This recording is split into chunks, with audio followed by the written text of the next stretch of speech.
about how I raised myself from failure to success. Frank Bedgar. So about the book, over to you, Vijay. You can share. Good morning, friends. How are you? Good morning sir. सबसे पहले तो कनक जी को मैं धन्यवाद देना चाहूँगा मुझे ये अपॉर्चुनिटी प्रोवाइड करने के लिए कि मैं एक छोटा सा प्रेजेंटेशन दे सकूं।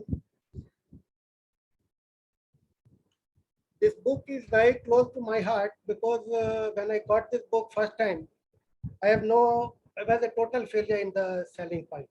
At the selling point, at that time I was doing network marketing business और उसमें बहुत पूरी तरीके से असफल हो रहा था।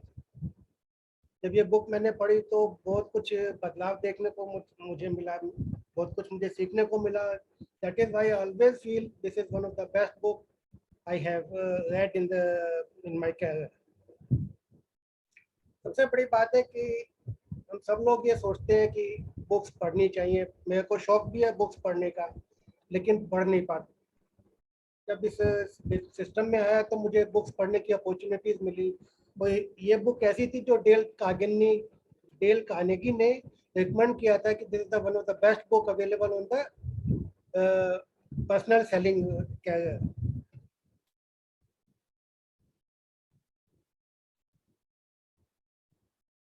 इससे पहले कि मैं बुक के बारे में बताऊं, थोड़ा सा मैं बुक के ऑथर के बारे में बताना चाहूँगा।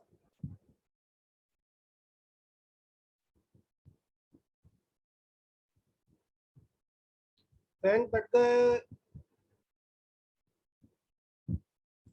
एक gentleman, when he was just 5 or 6 years old, he lost his father and इनके 5 भाई बहन थे।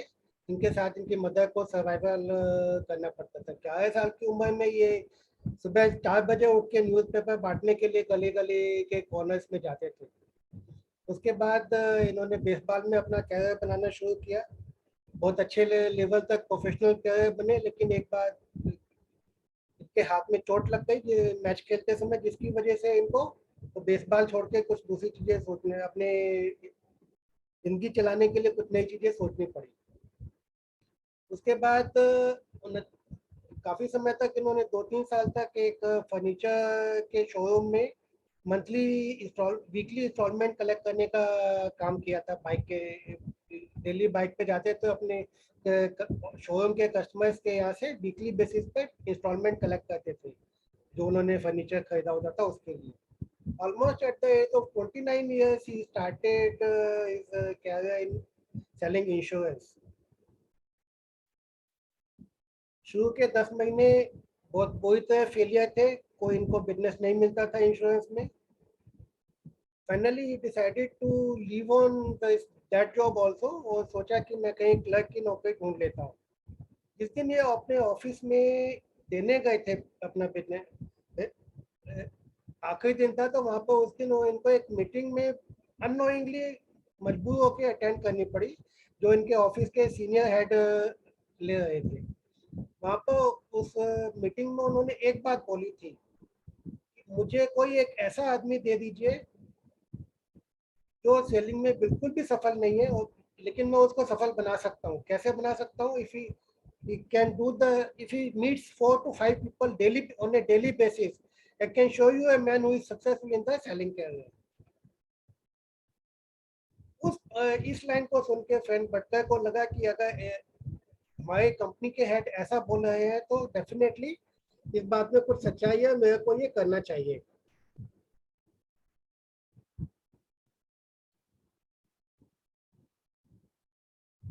सर, क्या मेरा स्क्रीन दिखाई दे रहा है?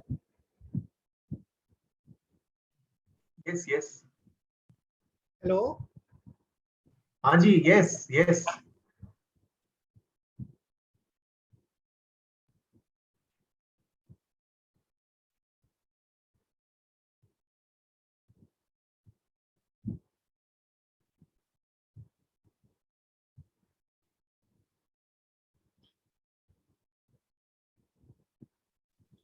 हाँ Vijay ji, please go ahead. selling is this is one of the best book I have ever read on this book. Anyone whose job is to sell, whether you are selling insurance, houses, mutual funds, or advertisement, or any ideas or anything else, this book is a must for you. हम में से कितने लोग ऐसे हैं जो ये मानते हैं कि एंड ऑफ द डे में हम सबको कुछ ना कुछ सेल करना होता है?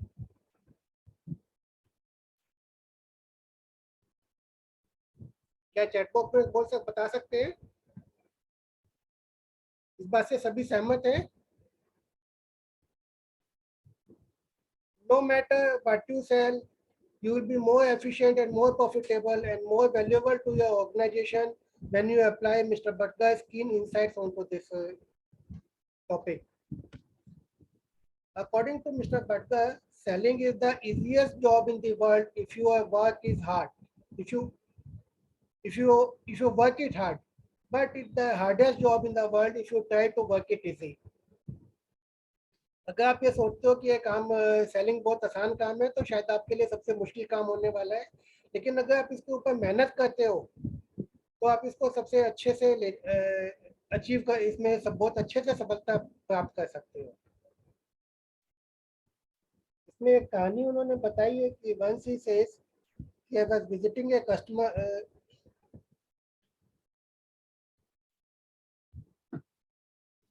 बहुत सारी कहानियां इन्होंने अपनी बुक्स में बताई है जहाँ पर इन्होंने इन चीज़ों का एक एक पॉइंट को एक्सप्लेन किया है। सबसे बड़ी चीज़ ये कहते हैं कि power of enthusiasm. you to become enthusiastic, you force yourself to act as enthusiastic.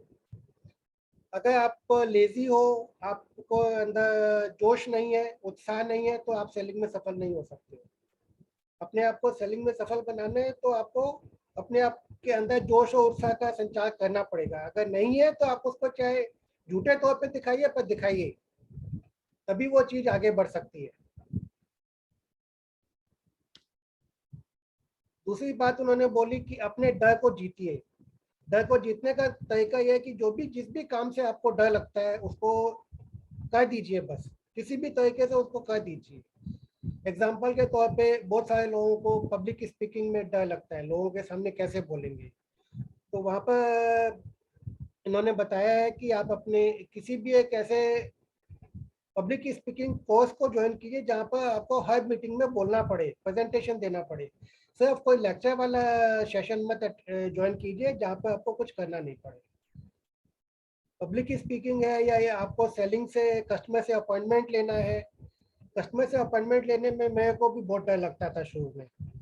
इतना डर लगता था कि जब मेरे मेंटर मेरे सामने बैठे होते थे, वो कहते थे कि आज कितने अपॉइंटमेंट लेने हैं, तो हम मॉर्निंग में डिसाइड करते थे 5 या 6 अपॉइंटमेंट हम अगले हफ्ते के लिए लेने हैं, लेकिन हम एक भी नहीं ले पाते थे। एक बार क्या हुआ कि ये मेरा पर्सनल एक्सपीरियंस है, मैं अपने मेंटर के साथ एक वीकली मीटिंग में बैठा हुआ था और हमें कुछ अपॉइंटमेंट्स बुक करने थे। मैं जिसको भी फोन लगाता था तो मेरा अपॉइंटमेंट नहीं, बात कनेक्ट नहीं हो पाती थी। तो उस दिन शाम को मीटिंग के बाद हमें फैमिली किसी फ्रेंड के यहाँ शादी में जाना था। मेरे मेंटर ने पता नहीं कैसे उनको ये समझ में आ गया कि विजय जो है ये काम सीरियसली इस चीज़ को नहीं ले रहा है। तो उस दिन उन्होंने मुझे पकड़ लिया तो बोले जब तक तुम्हारे अपॉइंटमेंट कंफर्म, मैं तुम्हारे साथ बैठा हूँ, अपॉइंटमेंट कॉल करो, अपॉइंटमेंट बुक करो, जब तक आप अपॉइंटमेंट नहीं होंगे तब तक आप यहाँ से जाओगे नहीं। उस दिन का दिन है और शायद आज का दिन है, उसके बाद दोबारा मुझे अपॉइंटमेंट लेने में परेशानी नहीं होगी। It is just a matter of choice कि आपके अपने डर को जीतना है तो आपको उस काम को करना पड़ेगा, तभी आप उससे आगे बढ़ के उसमें सफलता प्राप्त कर सकते हो। नेक्स्ट थिंग जो बटका जी ने बताई अपनी सेल्स के लिए, take enough time to think and plan. If you want to increase your ability to think, अगर आप अपने काम करने के तरीके को बढ़ाना चाहते हो या अपने सोचने की चीज़ों को बढ़ाना चाहते हो, तो उन चीज़ों को and do the things in order of their importance, then you should take more time to think and do the things in order to of their importance. दूसरी बात जो उन्होंने बताई, keeping records of your sales calls will always help you to analyze and improve your averages of sales, closing and corresponding earnings. If you are not keeping course, अगर आप अपने course नहीं रखते हो तो आपको कभी भी ये पता नहीं चल पाएगा कि आप कहाँ पर गलती कर रहे हो। बरका जी के हिसाब से सीक्रेट सेल्स का सबसे बड़ा सीक्रेट है प्रॉपर प्लानिंग में। तो एक बार जब आप अपना शेड्यूल प्लान कर लें तो उसके बाद किसी को भी उसको डिस्टर्ब करने की परमिशन ना दें। एक छोटा सा वाक्य उन्होंने यहाँ पर बताया था। एक बार उनकी कंपनी के रीजनल हेड ने उनको फोन किया कि ट्यूसडे को वो उनके शहर में आएंगे और उनसे मिलना चाहते हैं। तो उन्होंने उनको बड़े प्यार पोलाइटली मना कर दिया कि मैं फ्राइडे तक अभी आपसे मुलाकात नहीं कर पाऊंगा, फिर हम लोग फ्राइडे शाम को मिल सकते हैं। जब फ्राइडे शाम को वो सेल्स मैनेजर से उनकी मुलाकात हुई तो एक रेस्टोरेंट में बैठे हुए वो लोग बात कर रहे थे। उन्होंने पूछा फ्रेंड से कि भाई आप पूरे हफ्ते कहाँ कहाँ घूम के आए। बोले नहीं, मैं तो इसी शहर में था। तो वो बड़े नाराज हुए उनके बॉस कि जब आप इसी शहर में, तो आपने मेरे को दूसरे को क्यों नहीं मिल रहे आप मेरे से। मेरे को 4 अलग अलग शहरों में इधर उधर जाना पड़ा, उसके बाद वापस आना पड़ा आपसे मिलने के लिए। तो तब उन्होंने उनको जवाब दिया कि सर, अगर आपकी जगह कंपनी के प्रेसिडेंट भी मेरे को बोलते तो शायद मैं उनको भी यही जवाब देता कि मैं इस हफ्ते में वीकडेज में अवेलेबल नहीं हूँ। उसकी एक सिंपल वजह थी, उन्होंने मंडे से लेके सैटरडे तक, फ्राइडे शाम तक का अपना पूरा शेड्यूल बुक किया हुआ था। और कहे थे ट्यूसडे को मैं इतने अपॉइंटमेंट्स बुक थे, अगर मैं उसको डिस्टर्ब कर देता तो वो मेरा पूरे हफ्ते का शेड्यूल बिगड़ जाता।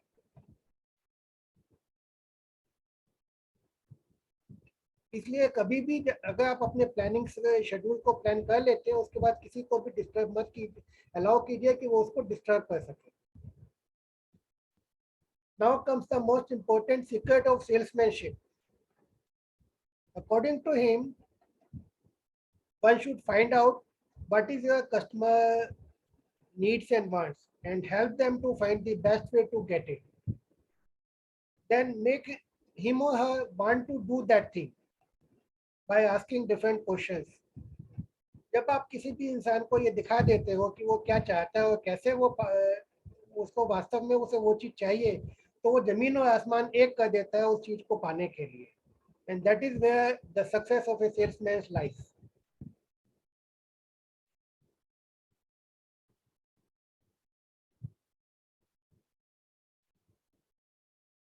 To find out what exactly a customer wants, he says ask questions to his objections and continue asking questions until he comes to some conclusion based on the facts.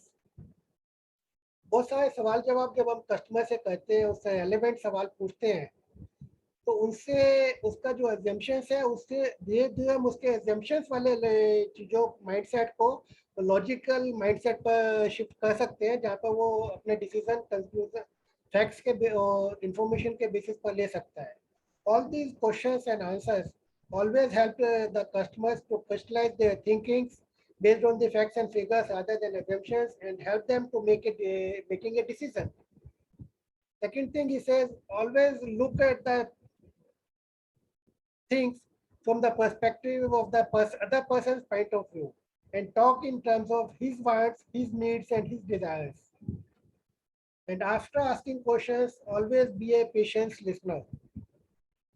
जब तक आप उसकी बातों को ध्यान से सुनेंगे नहीं, तब तक आप उसके सवालों का उससे सही सवाल नहीं कर पाएंगे और ना ही उसको जरूरतों को पहचान पाएंगे।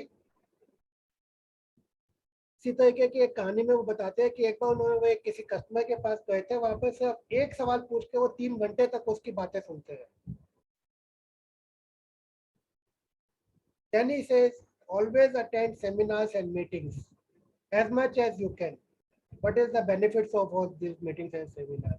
According to him, he says when you attend a meeting and even if you get just one idea from that meeting or seminar, the time and money spent by you will be the best investment you will ever make. Secondly, you will get an opportunity to meet and talk personally to some of the big fellows. That will inspire you and you will go home with a new confidence and enthusiasm. उत्साह आपके अंदर नया उत्साह आएगा, नया आत्मविश्वास आएगा, जिसकी वजह से आप बेहतर कर सकते हो। यहाँ पर एक छोटा सा वाक्य उन्होंने बताया कि जब उन्होंने एक बहुत बड़ी सेल क्लोज की, जो उस समय के हिसाब से उनकी कंपनी के उस शहर के हिसाब से बहुत बड़ी थी। लगभग $2.5 लाख का उन्होंने चेक कलेक्ट किया था। And he was flying on the just like, जैसे वो कहते हैं ना हवा में उड़ रहे थे, इस तरह की सिचुएशन उनकी थी कि उनको काफ़ी जगह सेमिनार्स में बुलाया गया कि भाई आप अपनी सेल्स स्टोरी बताइए, कैसे आपने किया, क्या किया। There one of the big fellow, his name was Hensinker. He said, उन्होंने उनसे पूछा कि क्या आपको वास्तव में पता है कि जो स्टोरी आप बता रहे हो उसमें से आपको मिला क्या, क्यों आपने वो सेल क्लोज किया। He says, not very much clear. तब उन्होंने मिस्टर हेंसिंकर ने उन्होंने बताया था कि this is what you have blindly done. You have hit the somehow hit the his needs, what he wanted to achieve some and do something. That is why you are able to get it.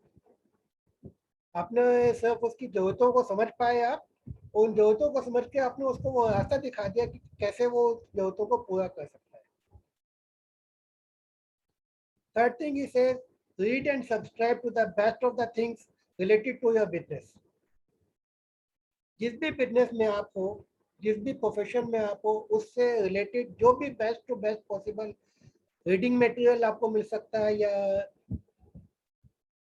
और different information मिल सकते हैं, उसको subscribe कीजिए। Magazines हैं, उनको subscribe कीजिए, पढ़िए और सुनिए और समझिए। All these things will help you in a great way to move forward. Lastly, in the end of the book, he has given 6 key points to win and hold the confidence of your customers. आप अपने customer का विश्वास कैसे जीत सकते हो, कैसे उसे बनाए रख सकते हो, उसके लिए उन्होंने 6 पॉइंट्स बताए थे। Number 1, deserve confidence, never keep hide anything. अपने कस्टमर का कॉन्फिडेंस जीतने के लिए उससे कोई चीज़ छुपाइए मत।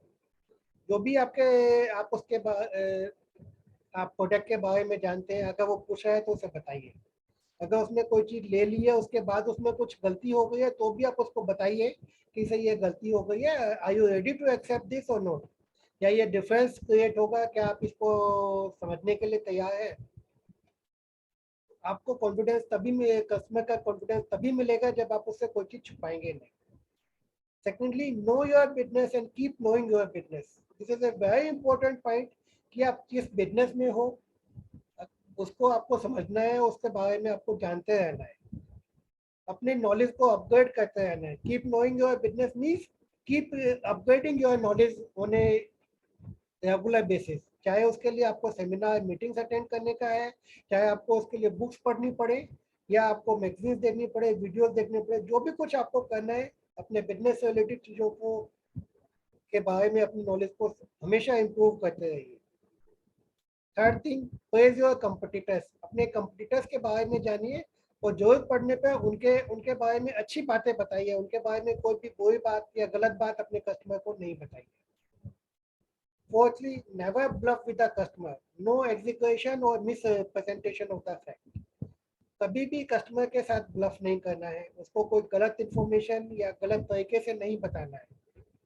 आप इंश्योरेंस बेचना चाहते हैं या तो मत बताइए कि बहुत बड़ा रिवार्ड, मेच्योरिटी वैल्यू बहुत ज़्यादा होगी।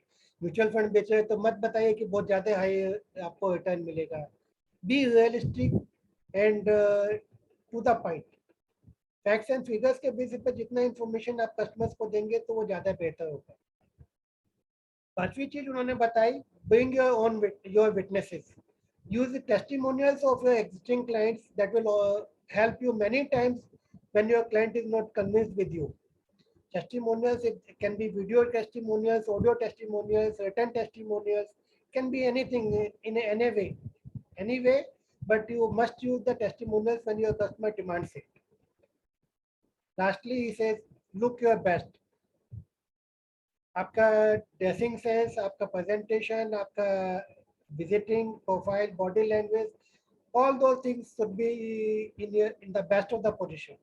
आप अपने आप को कस्टमर के सामने ऐसे प्रेजेंट कीजिए that you are as of the best of the thing you may be going to get married. अगर आपको अपनी शादी पर जाना है तो आप जैसे आप तैयार होते हैं बिल्कुल वैसे ही सोचिए कि मुझे कस्टमर के पास जाना है तो मैं I look my best.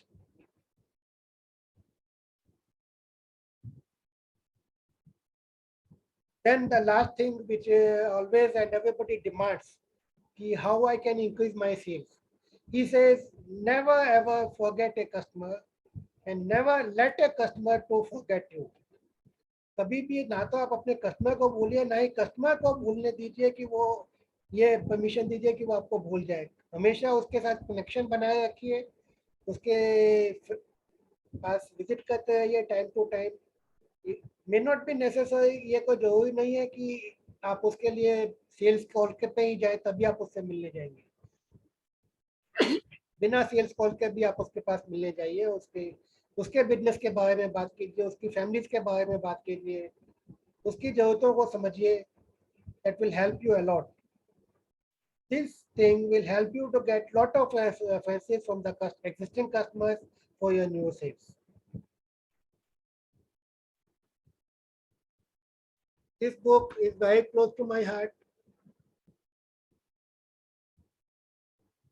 Thank you very much. Paragji, thank you very much for the present information. Very nice, very nice. It's a recap of a beautiful book explained in beautiful way with your own live beautiful examples. Thank you so much, Vijayji. It was really, really nice. I'm sure if anyone, yes, all of us have liked Boom, Boom, Boom. And the most important thing, there are so many important things actually. जैसा अभी last में कहा विजय जी ने कि कभी customer को भूलने मत दो. मैंने लिखा अभी चैट बॉक्स में उसे रोज सुबह सुबह योर्स ट्रूली का मैसेज भेज दो, कभी नहीं भूलेगा. कुछ भी कीजिए, उसके साथ कुछ भी कीजिए. बनाए रखिए. So continue to do that. So, well, thank you so much.